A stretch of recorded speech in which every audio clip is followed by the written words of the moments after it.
اس نے ایک چھوٹا سا بیگ اٹھایا جس میں چند کپڑے اور اپنی زندگی کی چند معمولی چیزیں تھیں۔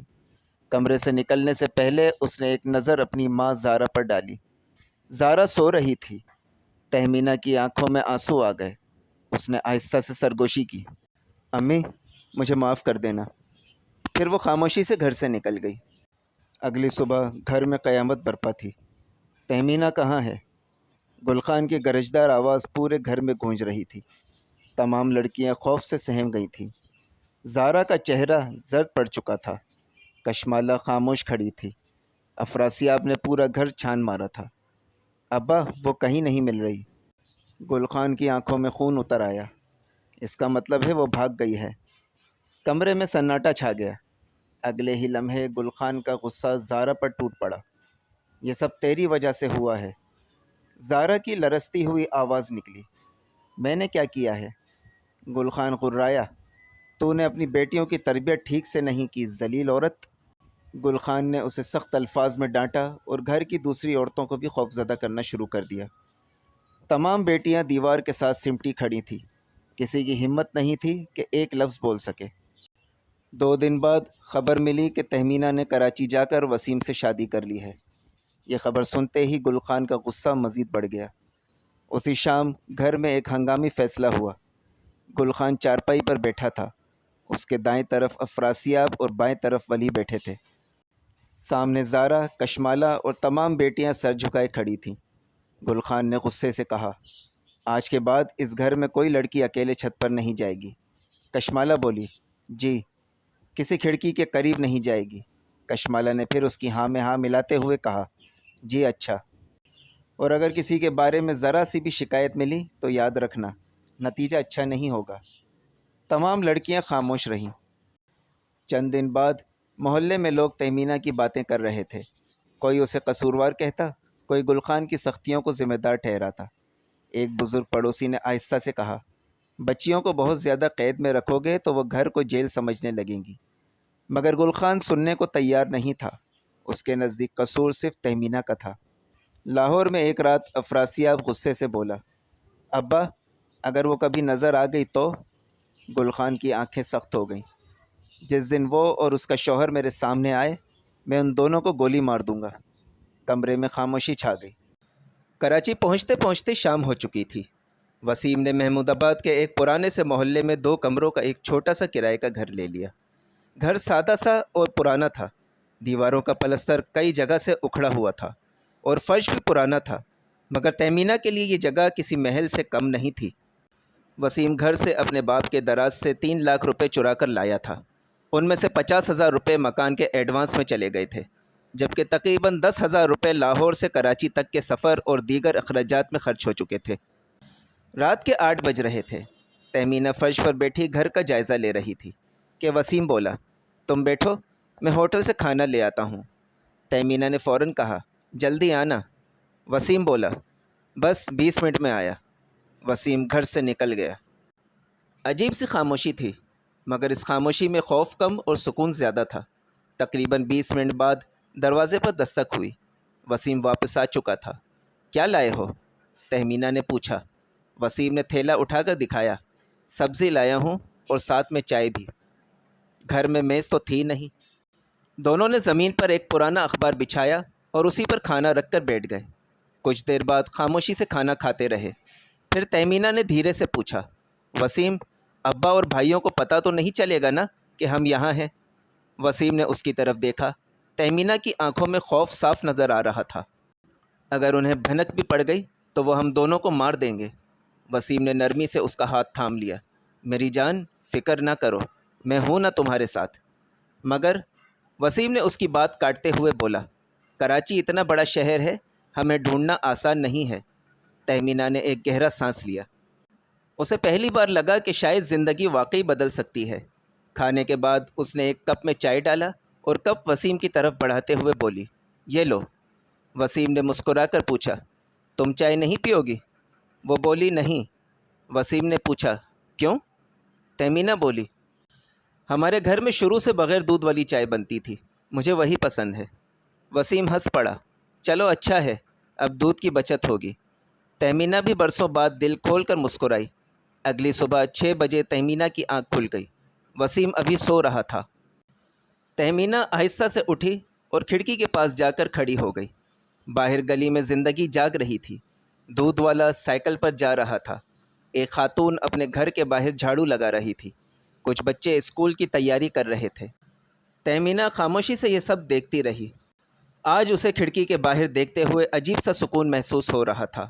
اپنے باپ کے گھر میں اسے کھڑکی کے قریب کھڑے ہونے کی بھی اجازت نہیں تھی۔ نہ کسی پڑوسی سے بات کر سکتی تھی، نہ کسی کے گھر جا سکتی تھی، نہ دنیا کو دیکھ سکتی تھی۔ مگر آج پہلی بار اسے محسوس ہو رہا تھا کہ دیواروں کے باہر بھی ایک دنیا موجود ہے۔ وہ کافی دیر کھڑکی کے سامنے کھڑی رہی۔ اس کا دل ہی نہیں چاہ رہا تھا کہ وہاں سے ہٹے، مگر اسے معلوم نہیں تھا کہ جس زندگی کو وہ آزادی سمجھ رہی ہے، اس راستے میں ابھی بہت سے امتحان باقی ہیں۔ اس رات کے بعد گھر کی باقی لڑکیوں کے لیے زندگی پہلے سے بھی زیادہ مشکل ہو گئی، اور اس سختی کا اگلا نشانہ بننے والی تھی کشمالہ کی بیٹی سلطانہ۔ تہمینہ کے گھر چھوڑنے کے بعد گل خان کا گھر پہلے سے بھی زیادہ خوفناک ہو گیا تھا۔ ایسا لگتا تھا جیسے گھر کی دیواروں پر پہلے ہی جو خوف لکھا تھا اب اسے اور گہرا کر دیا گیا ہو۔ گل خان کو یقین تھا کہ اس کی عزت تہمینہ کی وجہ سے خاک میں مل گئی ہے، مگر اپنی غلطیوں پر نظر ڈالنے کے بجائے اس نے سارا غصہ گھر کی باقی عورتوں پر نکالنا شروع کر دیا۔ سب سے زیادہ نشانہ زارا بنی۔ ایک صبح ناشتے کے دوران گل خان نے چائے کا کپ زمین پر دے مارا۔ یہ چائے ٹھنڈی کیوں ہے؟ زارا گھبرا گئی۔ ابھی دوبارہ گرم کر دیتی ہوں۔ تم سے ایک کام بھی ٹھیک سے نہیں ہوتا۔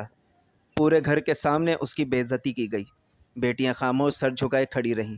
ان کے لیے یہ کوئی نئی بات نہیں تھی۔ وقت گزرنے کے ساتھ ساتھ پابندیاں بڑھتی چلی گئیں۔ اب لڑکیوں کو چھت پر بھی اکیلے جانے کی اجازت نہیں تھی۔ کھڑکیاں ہر وقت بند رہتے تھے۔ اگر کسی لڑکی کی ہنسی کی آواز سنائی دے جاتی تو فوراً پوچھ گچھ شروع ہو جاتی۔ افراسیاب اور ولی نے بھی خود کو گھر کا نگران سمجھنا شروع کر دیا تھا۔ وہ اپنی بہنوں کے کمروں کی تلاشی لیتے، ان کے کپڑے، کتابیں اور سامان چیک کرتے۔ اگر کوئی کاغذ کا ٹکڑا بھی مل جاتا تو کئی دن تک سوال جواب ہوتے رہتے۔ گھر میں ایک عجیب قسم کا خوف کا ماحول پیدا کر دیا تھا ان باپ بیٹوں نے۔ سلطانہ اکثر سوچتی تھی، آخر ہم نے ایسا کون سا گناہ کر دیا ہے جو اللہ نے ایسا سنگ دل باپ ہم پر مسلط کر دیا ہے؟ مگر یہ سوال وہ صرف اپنے دل میں ہی رکھ سکتی تھی۔ ایک دن دوپہر کے وقت زارا اور کشمالہ باورچی خانے میں بیٹھی تھی۔ باہر شدید گرمی تھی، پنکھا بھی بمشکل چل رہا تھا۔ کشمالہ نے آہ بھری، مجھے یاد نہیں کہ آخری بار میں نے اپنی مرضی سے کہیں جانا کب دیکھا تھا۔ زارا تلخ مسکراہٹ کے ساتھ بولی، مجھے تو یہ بھی یاد نہیں کہ آخری بار بے خوف ہو کر ہنسی کب آئی تھی۔ دونوں چند لمحے خاموش رہے۔ پھر کشمالہ نے آہستہ سے کہا، ہماری بیٹیاں بھی اسی ماحول میں جوان ہو رہی ہیں۔ زارا کی آنکھیں بھر آئیں، اور یہی بات مجھے سب سے زیادہ ڈراتی ہے۔ اسی شام سلطانہ کپڑے طے کر رہی تھی۔ وہ اب 17 برس کی ہو چکی تھی۔ وہ اپنی سوتیلی بہن تہمینہ کے جانے کے بعد سے مسلسل سوچتی رہتی تھی۔ کبھی کبھی اسے غصہ آتا، کبھی خوف محسوس ہوتا، اور کبھی وہ سوچتی کہ آخر تہمینہ نے اتنا بڑا قدم کیوں اٹھایا۔ پھر وہ اپنے ارد گرد کا ماحول دیکھتی اور جواب خود بخود مل جاتا۔ ادھر گل خان کا رویہ مزید سخت ہوتا جا رہا تھا۔ محلے میں وہ اب بھی دوسروں کو نصیحت کرتا پھرتا تھا۔ عورتوں کے پردے، غیرت اور اخلاقیات پر لمبی لمبی تقریریں کرتا تھا۔ مگر اسی مختصر وقت میں اسے باہر کی دنیا کی چند جھلکیاں نظر آئیں۔ گلی میں کھیلتے بچے، آئس کریم والا، دو عورتیں آپس میں ہنستے ہوئے باتیں کر رہی تھیں۔ یہ سب مناظر اس کے لیے کسی دوسری دنیا جیسے تھے۔ نیچے واپس آتے ہوئے اس کے دل میں ایک عجیب سی خواہش پیدا ہوئی۔ وہ بھی کبھی عام زندگی جینا چاہتی تھی۔ وہ بھی کبھی بغیر خوف کے گھر سے باہر نکلنا چاہتی تھی۔ وہ بھی کسی سے اپنے دل کی بات کرنا چاہتی تھی، مگر اسے معلوم نہیں تھا کہ اس خواہش کا فائدہ اٹھانے والا ایک شخص جلد ہی اس کی زندگی میں داخل ہونے والا ہے، اور اس شخص کا نام تھا شکیل۔ جنوری 2010 کا آغاز تھا۔ تہمینہ کے گھر چھوڑنے کے 2 سال بعد بھی گل خان کے گھر کا ماحول معمول پر نہیں آیا تھا، بلکہ ہر گزرتے دن کے ساتھ خوف، شک اور سختی میں اضافہ ہوتا جا رہا تھا۔ سب سے زیادہ دباؤ اب سلطانہ پر تھا۔ وہ 17 سال کی ہو چکی تھی۔ گل خان، افراسیاب اور ولی ہر وقت اس پر نظر رکھتے تھے، مگر انسان کے دل پر پہرے نہیں بٹھائے جا سکتے۔ سلطانہ کی شکیل سے جان پہچان ایک جاننے والی عورت بشیرن کے ذریعے ہوئی تھی۔ بشیرن نے شکیل کو اپنا بھتیجا ظاہر کیا تھا، جبکہ ان دونوں کا تعلق بازار حسن سے تھا، جو ایسے ہی گھروں سے بیزار لڑکیوں کو اپنے جال میں پھنسا کر انہیں بازار حسن میں بیچ دیتے تھے۔ شکیل باتوں کا بہت میٹھا تھا۔ وہ خود کو ہمدرد اور مخلص ظاہر کرتا تھا۔ وہ سلطانہ کو یقین دلاتا تھا کہ وہ اسے اس جہنم نما زندگی سے نکال کر عزت اور سکون کی زندگی دے گا۔ ایک دن اس نے کہا، میں تم سے شادی کرنا چاہتا ہوں۔ سلطانہ خاموش رہی۔ شکیل نے دوبارہ کہا، میں تمہیں کبھی اکیلا نہیں چھوڑوں گا۔ یہی وہ الفاظ تھے جن کے سلطانہ برسوں سے بھوکی تھی۔ چند ہفتوں بعد سلطانہ گھر چھوڑ کر شکیل کے ساتھ چلی گئی۔ جب یہ خبر گل خان تک پہنچی تو گھر میں ایک بار پھر قیامت برپا ہو گئی۔ ایک اور لڑکی بھاگ گئی۔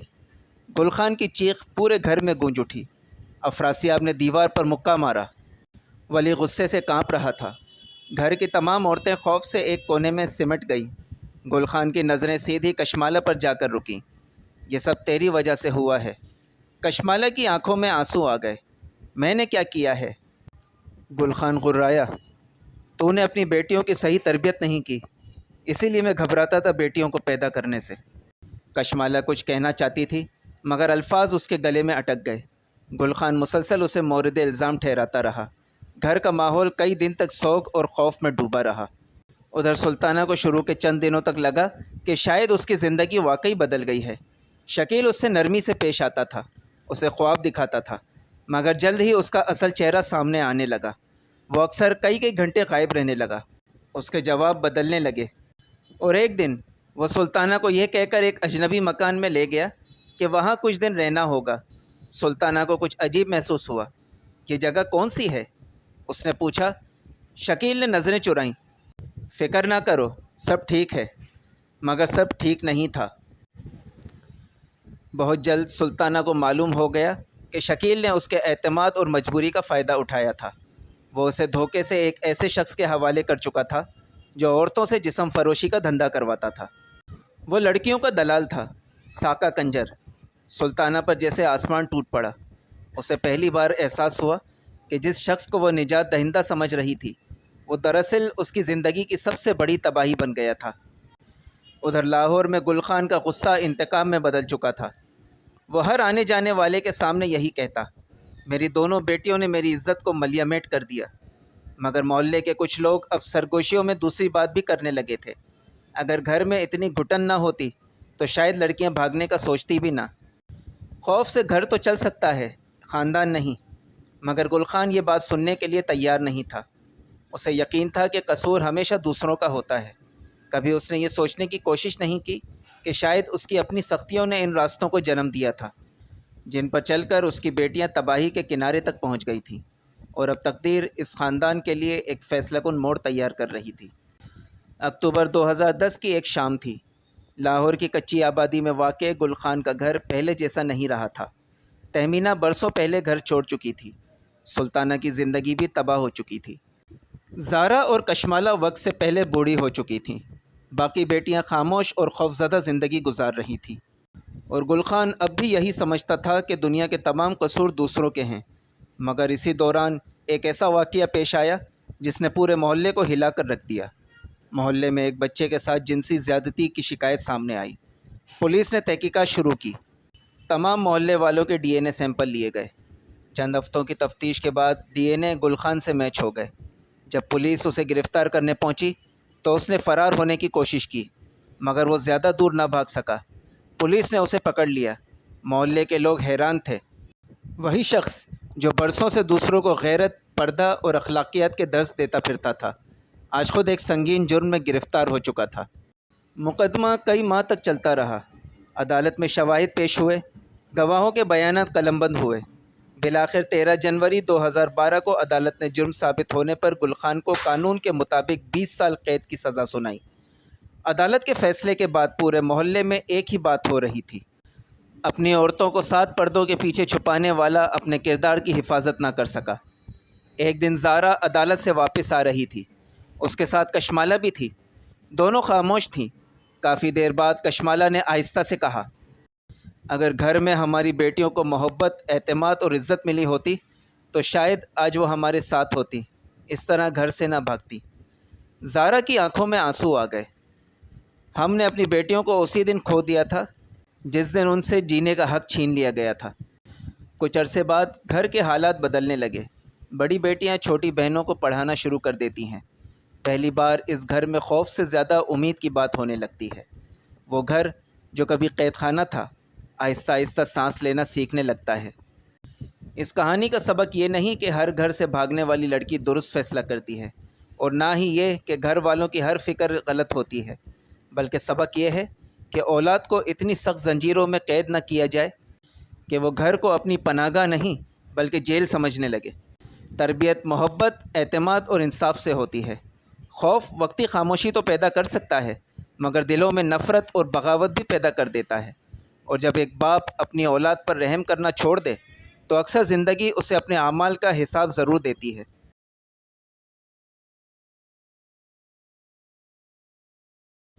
دوستوں، اگر یہ کہانی پسند آئی ہو تو اسے لائک کریں، شیئر کریں، سبسکرائب کریں اور پاس میں دیے گئے بیل آئیکن کو پریس کریں تاکہ میری آئندہ آنے والی ویڈیوز کا نوٹیفیکیشنز آپ تک پہنچتی رہے۔